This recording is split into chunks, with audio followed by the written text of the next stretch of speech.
Dito sa ating daigdig, ano nga ba ang mas matimbang? Kapayapaan o kasakyuman?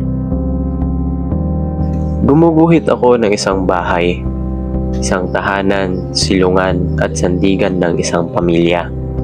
Pundasyon ng mga kwento, plaka ng mga alaala, isang buhay na ligtas at payapa. Sa bawat ganap sa kapaligiran, ang tahanan ng kanilang pahingaan, bubong ang kanilang kubong sa lahat ng pasalubong. Pero may biglang dumadagundong, umaalingaw-ngaw ng pasulong. Takot ang pamilya sa tunog at biglang may nahulog at sumabog. Ang paningin ay nanlapo. Nung bumangon, puno ang katawan ng abo. Bunga ng digmaan, ang tahanan ay nawasak. Sa isang iglap, ito'y bumagsak.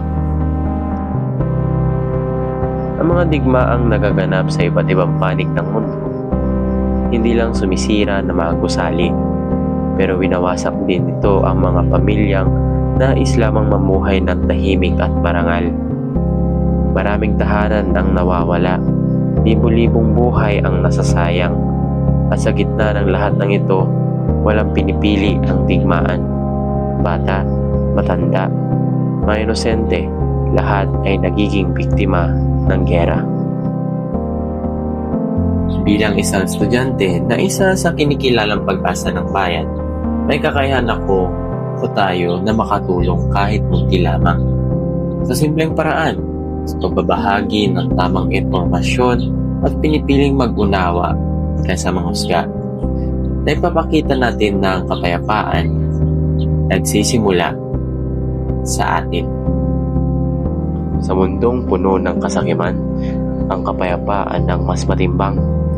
Hindi dahil ito ang mas malakas, kundi dahil ito ang mas kailangan. Dahil sa bawat digmaan, walang tunay na nananalo. Pero sa bawat mamamayan na pinipiling maging makatao, doon nagsisimula ang kapayapaan na ating inaasam.